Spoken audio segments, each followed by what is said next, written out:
Do ponto de vista macroeconômico, o Egito está indo muito bem. O tipo de desenvolvimento real que está acontecendo no país não ocorreu nos últimos 200 anos. Nem mesmo Mohammed Ali Pasha foi capaz de alcançar tal desenvolvimento. Mesmo Nasser, com todas as suas ambições, não conseguiu esse nível de progresso. A administração atual está, de certa forma, sobrepondo outro Egito ao existente em todos os aspectos. Este é um desenvolvimento sem precedentes acontecendo no Egito. É isso que faz com que os egípcios, apesar do sofrimento econômico em nível pessoal, sejam extremamente pacientes, porque veem as coisas acontecendo na prática.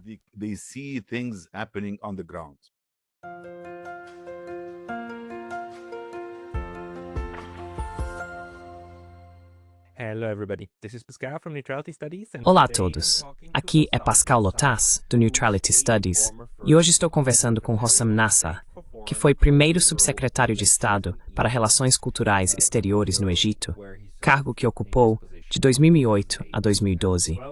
Atualmente, ele trabalha como consultor freelancer em gestão estratégica e também criou um canal no YouTube onde faz comentários políticos, principalmente em árabe. Hossam, seja bem-vindo.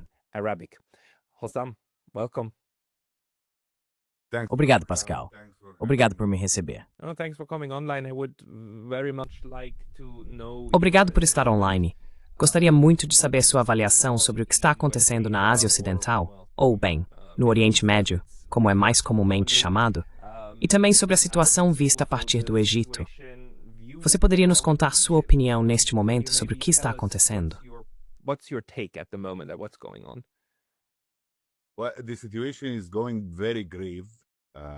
Bem, a situação está se tornando muito grave agora. Estamos à beira de entrar em uma guerra nuclear entre Israel e Irã, com muitas conversas sobre a possibilidade de os Estados intervirem no conflito. As coisas ficariam ainda mais sérias se os Estados se envolvessem. Vou falar primeiro da minha própria perspectiva e depois vou apresentar a perspectiva egípcia.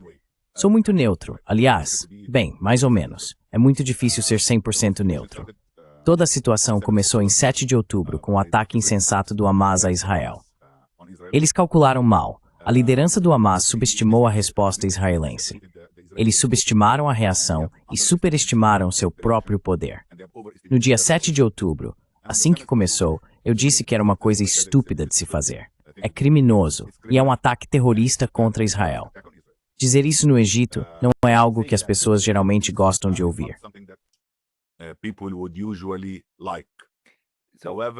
No entanto, deixe-me perguntar, é o caso de que a maioria dos egípcios veria isso de forma diferente? Eles se oporiam à sua opinião?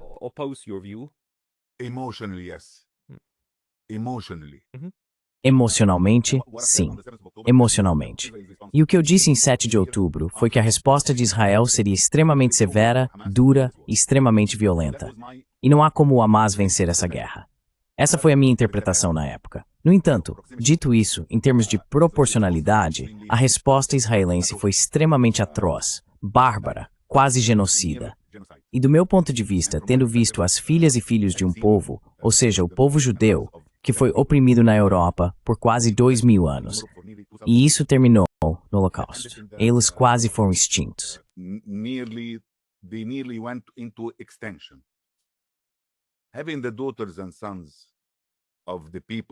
Ver as filhas e filhos de um povo que foi oprimido por tanto tempo cometerem tais atrocidades contra os gazenses e os palestinos, do meu ponto de vista, foi inacreditável. Eu simplesmente não conseguia acreditar que os oprimidos se tornaram opressores dessa forma. E eu previ que a guerra se estenderia ao Líbano, possivelmente à Síria. Eu disse antes, mesmo antes de 7 de outubro, que o principal alvo de Israel é o Irã, seja qual for o motivo. Atualmente, não rate-se tanto o Irã e os Israel Estados criminosos. Os iranianos não.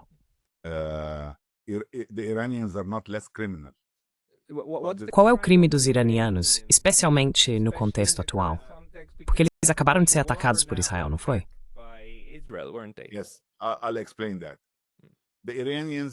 Sim, vou explicar isso. Os iranianos são criminosos dentro do Irã. Eles oprimem seu próprio povo. No entanto, Israel é criminoso fora de Israel. Mas isso não dá a Israel o direito de atacar o Irã. sou totalmente contra o Irã ter uma bomba nuclear ou uma ogiva nuclear. No entanto, Israel já é uma potência nuclear.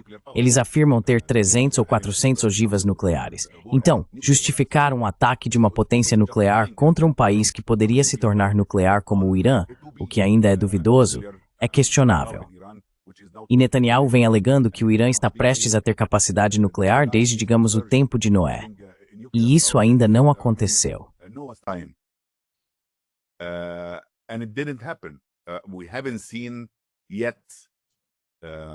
Ainda não vimos nenhuma evidência clara ou prova concreta de que o Irã possua uma bomba nuclear. Então Israel decidiu agir por conta própria. Eles não estão autorizados a fazer isso. Estão violando o direito internacional e têm sido o agressor. Na noite em que o Irã foi atacado, todos diziam que o Irã estava acabado. E eu disse no meu canal do YouTube que não era o caso.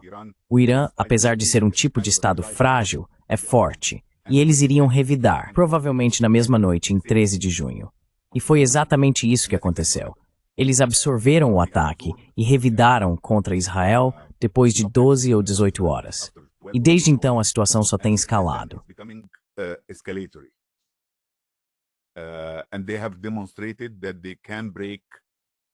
E eles demonstraram que podem romper essa cúpula de Israel, o Domo de Ferro, a ponto de o povo israelense estar sendo atingido gravemente. E há um tipo de pânico sem precedentes em Israel, o que está afetando o país economicamente e socialmente também. Então, em resumo, a situação é grave, não é boa, e pode escalar se os Estados Unidos decidirem intervir. O que pode acontecer hoje, enquanto falamos, pode ser esta noite, pode ser no fim de semana, ou pode nunca acontecer. Nunca se sabe o que se passa na cabeça do Trump ou onde ela está. Ele é um camaleão. É como Dr. Jekyll e Mr. Hyde. E ele é extremamente inteligente em criar sua própria saída. Se ele decide pelo mal, geralmente tem um plano de saída para o bem, e vice-versa. É muito difícil prever. Então, se vai acontecer ou não, ainda veremos.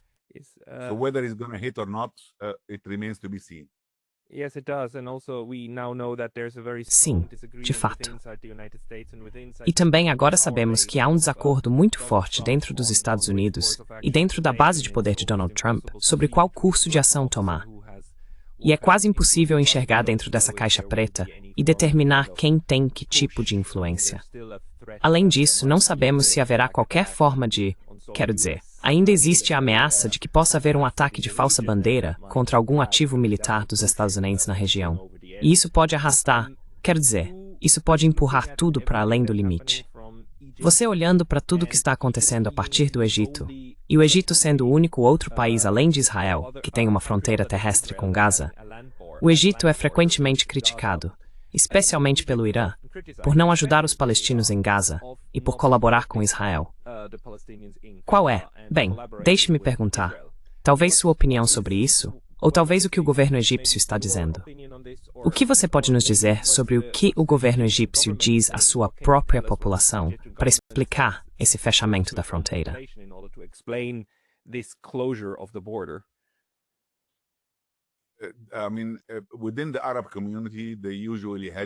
Quero dizer, dentro da comunidade árabe, geralmente dizem que não há guerra árabe contra Israel sem o Egito. E estava claro desde o início, até mesmo desde o ataque do Hamas a Israel, que eles estavam tentando arrastar o Egito para uma guerra com Israel. E o Egito está se abstendo de fazer isso por várias razões lógicas. Já tivemos guerras suficientes. A última guerra com Israel aconteceu em 1973, ou seja, há mais de 50 anos. E os egípcios realmente não estão interessados em entrar em guerra com Israel. Também existe uma espécie de propaganda negativa. O Irã fez parte disso, mas não foi a principal parte. A principal parte foi o grupo de pessoas sob o guarda-chuva da Irmandade Muçulmana. The Muslim Brotherhood umbrella of people. As you know well, they are trying to get back to Egypt. Como você bem sabe, eles estão tentando voltar ao Egito e governar o Egito novamente, o que nunca vai acontecer. Por isso, estão propagando uma propaganda negativa, dizendo que o Egito não está ajudando os palestinos e até conspirando com Israel sobre a Palestina, o que é totalmente absurdo. Provavelmente, o Egito é o único país que realmente está fazendo um grande esforço para parar a guerra, e é extremamente solidário com o que está acontecendo na faixa de Gaza. Mas não há mais nada que possamos fazer. Fizemos tudo o que estava ao nosso alcance para intervir e parar essa atrocidade. Diplomaticamente, levantamos a questão internacionalmente e colocamos no radar da comunidade internacional.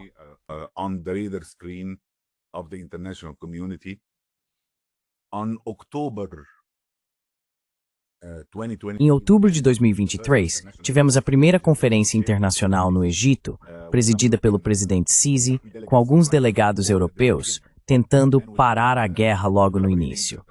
Temos colaborado com os Estados Unidos e o Catar e mediado esse esforço com algum sucesso, mas a agressão de Israel está matando qualquer tipo de mediação. Então, quero dizer, esse tipo de propaganda realmente não está ganhando força no Egito. Os egípcios são extremamente conscientes e extremamente capazes de diferenciar entre o Hamas e a causa palestina. Portanto, nesse contexto, os egípcios não são realmente diferentes, na minha perspectiva. Eles são contra a guerra, a menos que Israel enlouqueça, ou esteja prestes a enlouquecer e decida declarar guerra ao Egito. Isso seria um jogo totalmente diferente. That's gonna be a totally different ball game. Quero dizer, um dos medos, e acho que esse medo é muito justificado, é que Israel possa, quero dizer, atualmente está envolvido em uma matança massiva, em grande escala, em Gaza. Se você quiser, eu chamo isso de genocídio. Outras pessoas dizem que não é. Eu sou da opinião de que é, mas tudo bem. No futuro, a CIJ e outros órgãos terão um veredito sobre isso. Mas sabemos que é uma matança em grande escala. Sabemos que é uma destruição em grande escala. E um dos medos é que os sobreviventes, que Israel tente basicamente empurrá-los para além da fronteira com o Egito, para o Sinai. Se isso acontecesse, seria um enorme problema. Quero dizer, no momento, conversei com um estudioso palestino outro dia. Ele me disse que a população de Gaza caiu de 2,2 milhões para 1,85 milhão de pessoas. Mas ainda assim, 1,85 milhão estão lá. Se todos fossem empurrados para o Sinai, quero dizer, o que isso faria com o Egito? E essa é uma preocupação que você tem, ou que o Egito também tem.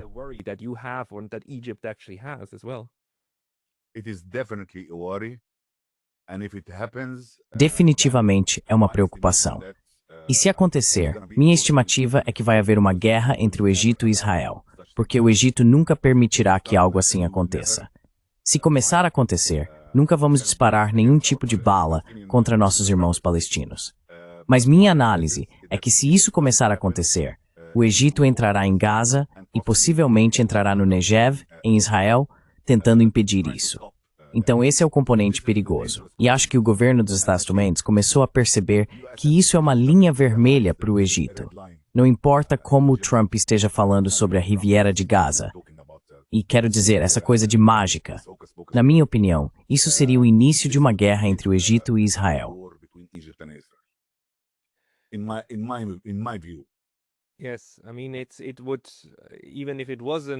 Sim, quero dizer, mesmo que não fosse, isso só tornaria tudo ainda pior, certo?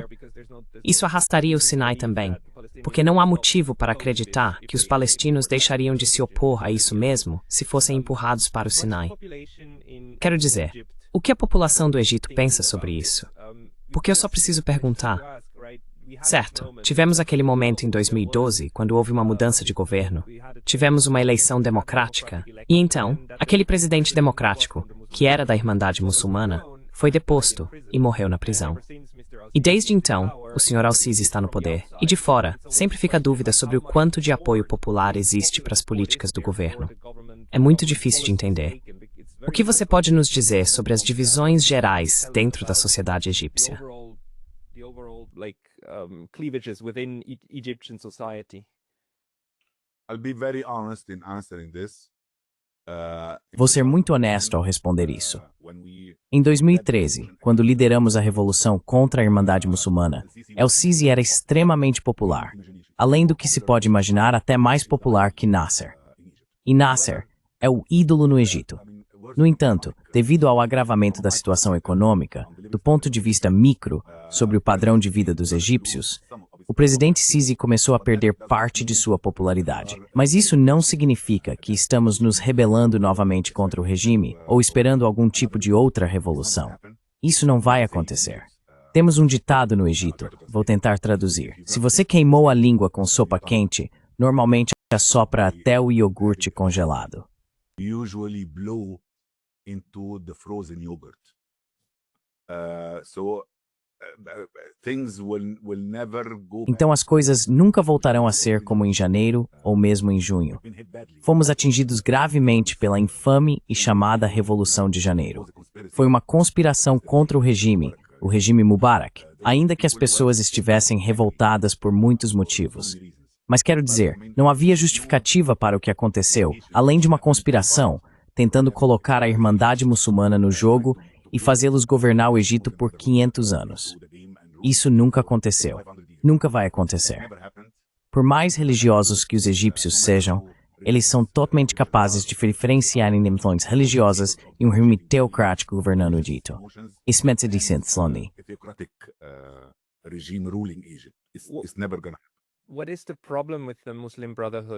Qual é o problema com a Irmandade Muçulmana? Porque, se me lembro bem, do jeito que me contaram na Europa na época, era um grupo que se tornou muito popular, porque realmente tinha sopões comunitários, distribuía ajuda e tinha uma abordagem muito humanitária. Depois, em uma eleição democrática, conseguiu eleger seu presidente, que foi o sucessor de uma ditadura militar. E o sucessor desse presidente é novamente um líder militar. E o líder militar está novamente no poder. Os militares no Egito são uma instituição muito poderosa, certo? Então, nesse contexto, qual é a reivindicação da Irmandade Muçulmana? E por que é que você acha que não é uma boa reivindicação?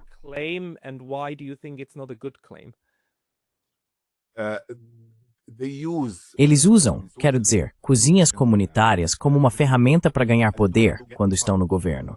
Mas o problema é que existe algo muito difícil de traduzir para o inglês. Chama-se hakemia. É um tipo de interpretação das escrituras islâmicas que basicamente diz que o governo pertence a Deus.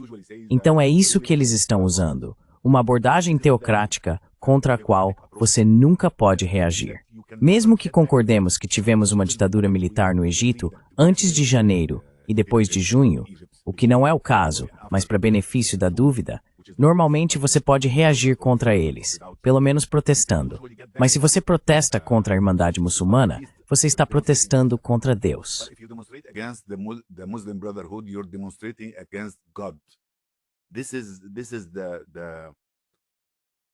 Esse é o problema de qualquer teocracia, seja no Irã, seja em Israel.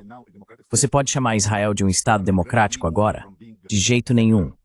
Eles estão passando de um Estado democrático e secular para uma teocracia judaica militante, exatamente da mesma forma que o Irã está agora. Então, essa é a parte perigosa da Irmandade Muçulmana. Assim que assumiram o poder, começaram a mudar as coisas no Egito, tanto social quanto politicamente, para um sistema de partido único, que é a Irmandade Muçulmana, governando pela vontade de Deus. E você não tem como resistir a eles. Assim que começaram a mostrar isso, os egípcios começaram a perceber e disseram: cometemos um erro. Nós os elegemos. Eu pessoalmente não.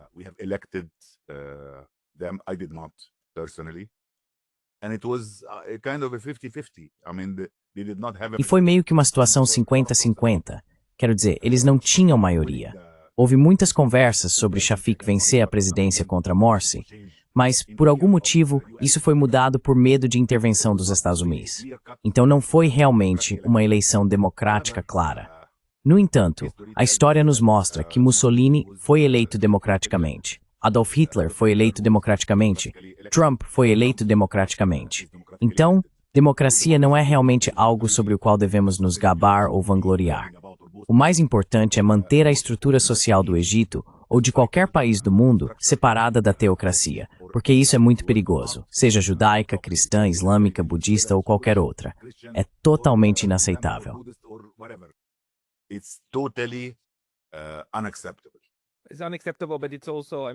É inaceitável, mas também na região é inevitável, certo? O Irã é uma teocracia. Quero dizer, Israel está caminhando para isso. E a Arábia Saudita wahhabista, uma monarquia absoluta. Não mais. Você pode explicar isso? not any. Can you explain that? I mean, in my view, it's still very much the. They are Saudi. Na minha opinião, ainda é praticamente a mesma coisa. A Arábia Saudita está se abrindo.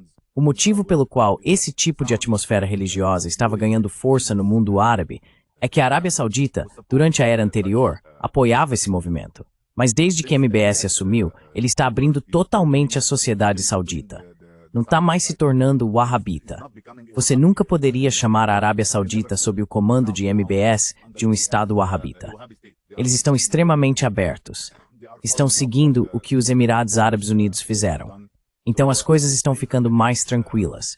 E há uma grande diferença entre ter a Irmandade Muçulmana como outsiders e tê-los no poder no Egito ou em qualquer outro país como Tunísia ou Sudão. Of Egypt or any other country, or Tunisia or Sudan, because you immediately discover Porque você imediatamente percebe o perigo de adotar uma abordagem teocrática para um grupo de pessoas governando qualquer tipo de país. O Irã é um jogo totalmente diferente. O Irã é xiita, e os xiitas são uma minoria no mundo árabe. Eles têm esse sentimento de que foram oprimidos. Então, a seita xiita no Irã é, na verdade, uma manifestação política contra os sunitas. Por isso, eles são extremamente arraigados em sua própria interpretação do Islã. Então, o Irã é um jogo totalmente diferente. Mas veja o que aconteceu na Síria com Al-Shara, ou anteriormente Julani.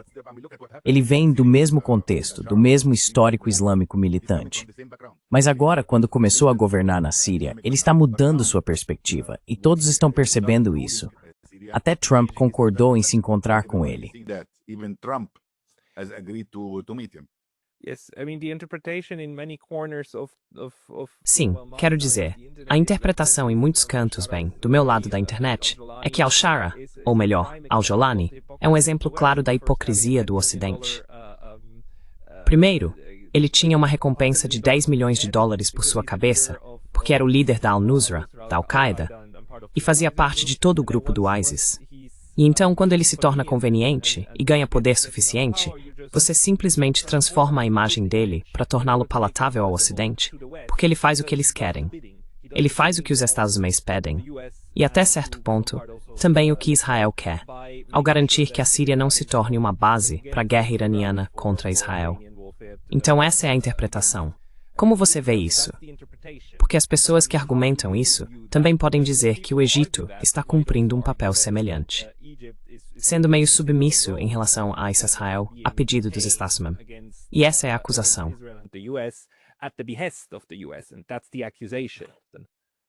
Eu não discordo de você. E o restante extremo hipócrita. Sinto muito, era isso. Quer dizer para um ocidental? Ah, não. Eu concordo totalmente. Nós somos o povo mais hipócrita do planeta, e já somos assim há pelo menos 500 anos.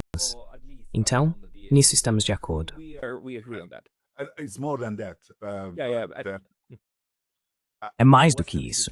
Fui educado no Ocidente, fui educado na França e trabalho para empresas britânicas e americanas. Então, sou meio que metade cultura ocidental e conheço bem a história do Ocidente. Eles são extremamente hipócritas. Você pode justificar dizendo, bem, isso é política. Política não é sobre fazer a coisa certa. É sobre fazer o que é bom para o Ocidente, para o Oriente, ou seja lá para quem for. É assim que eles tentam justificar isso moralmente para si mesmos. Mas, moralmente, eles estão totalmente errados. Eles vêm praticando as mesmas coisas há quase 600 ou 700 anos. O Ocidente é o mesmo, vem usando o mundo para seu próprio benefício desde os tempos coloniais, e até mesmo quando descobriram os Estados Unidos.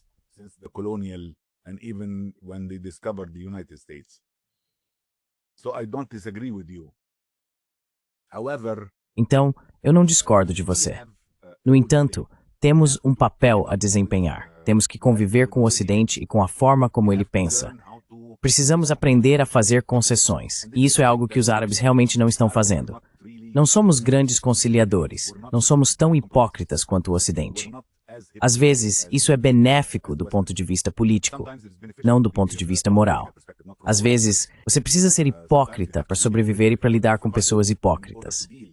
Mas, felizmente, as coisas começaram a mudar, porque agora temos um bloco oriental, principalmente Rússia e China, tentando moderar o sistema internacional. trying to moderate the international system. So it's not a one-man show anymore. Então, não é mais um espetáculo de um homem só do ponto de vista ocidental. E acho que você concorda comigo nisso. Rússia e China estão ganhando mais espaço, mais poder e mais influência, especialmente no sul global. O que está acontecendo na Ucrânia é, na verdade, o auge, o ápice da hipocrisia ocidental, onde eles culpam a Rússia pelo que aconteceu como se tivesse surgido do nada. Eles estão completamente que o torno foi invasivo por a Rússia. E Putin tem gritado aos quatro ventos a Lortúnio. Isso é errado. Isso está errado. This is wrong, this is wrong, this is wrong. This is not going to go well until he decides. Isso não vai acabar bem até que ele decida agir militarmente. E é por isso que sou um grande apoiador de Putin e da Rússia. Acredito que eles agiram devido a uma falha de comunicação adequada com o Ocidente, dada sua hipocrisia. Então, o que está acontecendo na Rússia, o que vai acontecer entre a China e Taiwan, nunca se sabe. Mas a China não vai permanecer complacente diante de uma Taiwan independente. Eles definitivamente vão agir, seja politicamente ou militarmente. Então, felizmente, pela primeira vez em 800 anos, estamos vendo o Oriente tendo voz. We're having the East having their say. Sim, com certeza. Quero dizer, essa é a única coisa em que todos concordam. Agora vivemos em uma realidade multipolar, onde o Ocidente perdeu aquele poder desproporcional de ditar como tudo deve ser. E dependendo de onde você está, você interpreta isso como algo bom ou ruim, ou como um impulso para a guerra. Nunca se sabe. O Ocidente continua agindo, neste momento, como se a única coisa que nos impede de entrar no apocalipse fosse a militarização. Todo mundo é uma ameaça. Tudo é uma ameaça. Eles não conseguem pensar em outros termos que não sejam China, Rússia e todos sendo uma ameaça. Mas estando no Egito, você claramente vê que há grandes benefícios potenciais nesse sistema multipolar. Como você acha que o Egito pode se beneficiar disso? Deixe-me talvez também perguntar, olhando para o fato de que a China intermediou uma relação melhor entre Irã e Arábia Saudita, você diria que isso é um impacto positivo para a região? E existem outras formas pelas quais o Egito poderia interagir com os países do BRICS.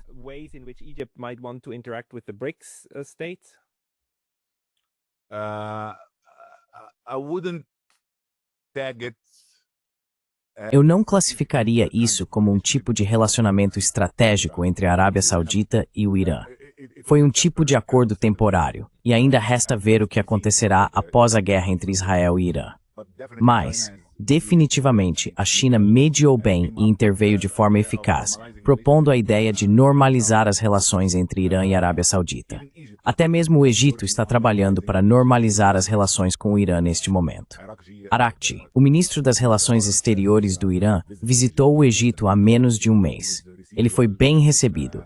E imediatamente depois, eles mudaram o nome da rua que homenageava o assassino de Sadat. Eles mudaram isso. Então as coisas estão se normalizando entre Egito e Irã.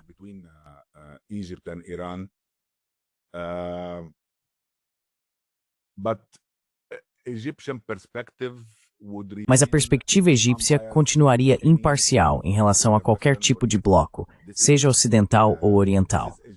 Isso é uma necessidade geográfica e também uma necessidade histórica. Mesmo desde a época de Nasser, e Nasser sempre foi visto como anti-ocidente, ele na verdade não era. Ele era um neutralista. Ele era um neutralista, sim. E o Egito continuará nesse caminho neutralista. Eles não podem antagonizar nenhuma superpotência, então precisam permanecer neutralistas. E isso tem um preço. Isso tem um preço a ser pago. Se somos capazes de pagar esse preço ou não, ainda veremos. Mas sempre há um preço a pagar se você é neutralista, seja individualmente ou até mesmo em nível de Estado.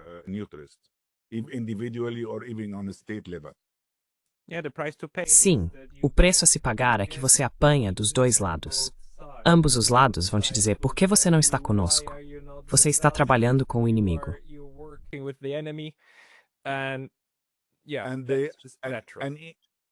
E cada partido está tentando te polarizar. Eles exercem pressão sobre você para puxá-lo para sua própria esfera. Então esse é o preço que temos que pagar como egípcios. Mas é uma espécie de necessidade. Você não pode se desviar disso. It's kind of a necessity. You cannot alleviate from it. What are the largest geopolitical Quais são as maiores restrições geopolíticas do Egito? Só em termos do processo de tomada de decisão no Egito que precisamos entender. Precisamos entender que o Egito age por causa de... Quero dizer, ele tem Israel como vizinho? Tem. Bom, não sei. Você pode me dizer quais são as restrições, na verdade, dentro das quais o Egito precisa agir? Na verdade, vem de todas as direções. It's from all directions, actually. Not only from an Israeli perspective. Não apenas do ponto de vista israelense. Temos a Líbia desmoronando. Temos o Sudão desmoronando. Temos a questão etíope com a grande barragem. Mesmo do ponto de vista do norte do Mediterrâneo, tivemos problemas com a Turquia por causa das disputas de gás. Portanto, de todas as direções geopolíticas e estratégicas, o Egito está enfrentando muitas restrições. Economicamente também, como eu disse, no nível micro, os cidadãos sofrendo porque o padrão de vida está piorando devido à inflação e às flutuações da moeda forte. Mas do ponto de vista macroeconômico, o Egito está indo muito bem. From a macroeconomic perspective, Egypt is doing very well. The kind of development, real development in the country. O tipo de desenvolvimento real que está acontecendo no país nunca ocorreu nos últimos 200 anos. Nem mesmo Muhammad Ali Pasha foi capaz de alcançar tal desenvolvimento. Mesmo Nasser, com todas as suas ambições, não conseguiu isso. A administração atual está como se fosse sobrepondo outro Egito ao que já existe, em todos os aspectos. Este é um desenvolvimento sem precedentes acontecendo no Egito. E é isso que faz com que os egípcios, apesar do sofrimento econômico em nível pessoal, sejam extremamente pacientes, porque veem as coisas acontecendo na prática. Because they see things happening on the ground. Como que é? Você pode me dar um exemplo? Everything, I mean, infrastructure, development, agriculture. Tudo. Quero dizer, desenvolvimento de infraestrutura, agricultura. Por milhares de anos, as terras agrícolas do Egito não representavam mais do que 6% da área total do país. Agora estamos chegando a 12 ou 3% de terras agrícolas. Now we're approaching 12 or 13% agriculture. Mas nesse forma o deserto, Anissas. Greening the desert, greening everywhere. Verdejando o deserto, verdejando em todos os lugares. Então, isso é algo que definitivamente trará retorno. Industrialmente, o número de novos polos de manufatura que estão sendo abertos é sem precedentes. A infraestrutura, estradas, ferrovias, túneis e pontes, é algo que o Egito não via há pelo menos 6 anos. Portanto, ainda esperamos ver uma luz no fim do túnel. We're still hoping for seeing a light at the end of the tunnel. E muitos desses projetos, especialmente os de infraestrutura, são realizados de forma autônoma. Eles são investimentos estrangeiros diretos ou assistência oficial ao desenvolvimento. E a China está envolvida em alguns deles? Ou é principalmente cooperação com a Europa e os Estados Unidos? Qual é a... It's usually indigenous. Geralmente é indígena, quero dizer, cerca de 40% é indígena, e o restante vem de investimentos estrangeiros diretos, inclusive da China. A China não está fazendo isso de graça, mas está oferecendo empréstimos com prazos muito longos. Então as coisas realmente estão acontecendo de forma positiva no Egito, e em algum momento haverá retorno sobre o investimento. Já começamos a ver isso. Do ponto de vista macroeconômico, o Egito está crescendo anualmente entre 4% e 5%. Em termos de PIB-PPC, agora estamos entre os 20 maiores. Especificamente, estamos em 17º lugar. Embora estejamos regredindo em termos de PIB nominal, o que mostra a diferença entre desenvolver o Egito em nível macro e o que realmente sofremos como indivíduos egípcios em nível microeconômico. Mas as coisas estão acontecendo no Egito. E certamente haverá retorno e compensação sobre o investimento em breve. Isso é importante. And this is what we're waiting for. Certo. E então você acha que o Egito algum dia vai demonstrar interesse em entrar para o BRICS? Nós somos. Desculpe. Mas como parceiro, desculpe, o Egito é um membro pleno ou apenas um parceiro do BRICS? A full member Membro pleno agora, desde janeiro de 2024. were officially Desculpa. Me desculpe por falta de atenção. Eu não sei como isso faz taxas. not only Egypt, is Egypt, the UAE, Não só o Egito, Emirados Árabes Unidos, Irã. A Arábia Saudita foi convidada. Não, a Arábia Saudita recuou. Agora eles são apenas candidatos, não membros plenos. Certo. O Egito é membro pleno há quase um ano e meio. nearly a year and a half. Yes, sorry, sorry that slipped. No problem. But problem. Desculpe, isso escapou. O que você acha que o Egito vai querer alcançar dentro do BRICS? Cada país tem objetivos um pouco diferentes sobre como gostaria de usar esse fórum. O que você pode nos dizer sobre os objetivos do Cairo? What can you tell us about Cairo's objectives? The one immediate thing. A primeira coisa imediata que posso perceber é que você pode realizar transações comerciais sem precisar depender do dólar. Isso lhe daria uma espécie de reserva à parte da moeda internacional mais famosa e também infame. Então, esse é um benefício imediato que o Egito vai obter. E já falamos antes sobre o sistema multipolar que está sendo imposto ao Ocidente. Do ponto de vista econômico, o paradigma está mudando em direção à Ásia. A Ásia representa 40% do PIB mundial, e a China é quase metade disso. A expectativa para 2030 é que esse número se aproxime de 50% do PIB internacional. Portanto, é algo para o qual você gostaria de se posicionar. Até mesmo o PIB dos BRICS já superou o do G7 em quase 10 pontos. By nearly 10 points. So the future economically is there. Então, o futuro econômico está lá, geopoliticamente também, e até militarmente, as coisas estão começando a se equilibrar entre o Oriente e o Ocidente, e a pender para o Oriente. Portanto, faz sentido para o Egito estar envolvido. E acredite ou não, durante o governo de Mubarak, nos anos 90, quando o BRIC estava surgindo como uma ideia nova, mesmo antes da África do Sul entrar, foi oferecido ao Egito. E mesmo quando a África do Sul entrou e virou BRICS, discutiu-se renomear para BRICS, incluindo o Egito. Mas Mubarak, por algum motivo, preferiu não fazer isso. Então fez muito sentido o presidente Sisi finalmente colocar o Egito no mapa do BRICS, o que vai ser benéfico, na minha opinião, sem perder o Ocidente. Which is going to be beneficial, I think, without losing the West. Most likely, yeah. I mean, that would have to be. Muito provavelmente sim. Quero dizer, esse teria que ser o objetivo do Egito. Mais uma pergunta. Por que o Egito está em uma encruzilhada de tantas maneiras? Pelo que sei, é também o único país que tem uma parte no lado euroasiático e outra no lado africano. A maior parte, claro, está no lado africano. E o Egito é frequentemente visto como parte integrante do Oriente Médio. Mas o Egito também faz parte da África, do norte da África. Que papel isso desempenha? As facções ser simultâneo euroasiático. Simultaneously, African and Eurasian. If you go back to Nasser's time, Se você voltar à época de Nasser, ele foi, na verdade, um dos fundadores do movimento afroasiático. Portanto, o Egito sempre foi, historicamente, parte de ambos os continentes, África e Ásia. Às vezes o país se voltava mais para a Ásia do que para a África, mas isso começou a mudar durante o período de Nasser.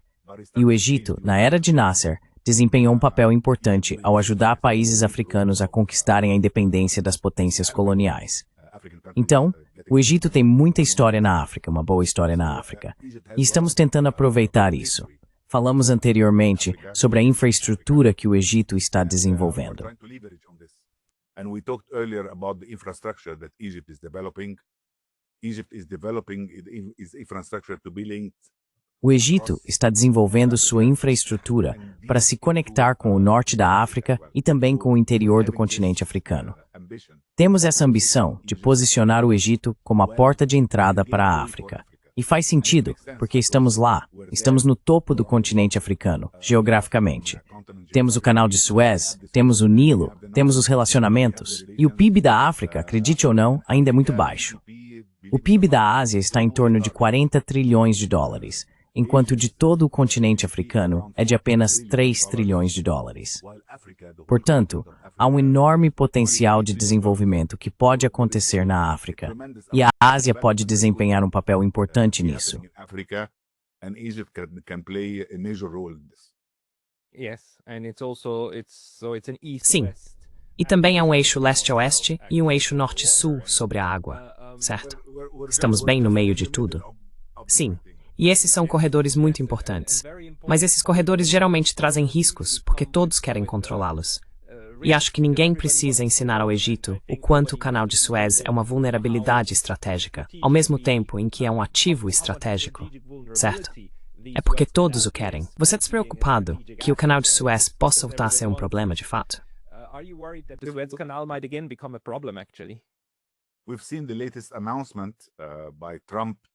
Vimos o último anúncio de Trump, tentando impor passagem livre para frotas militares e comerciais americanas. Mas isso foi totalmente negado pelo Egito. Isso não vai acontecer. E nunca vai acontecer. E o Egito é, militarmente, uma fortaleza muito forte.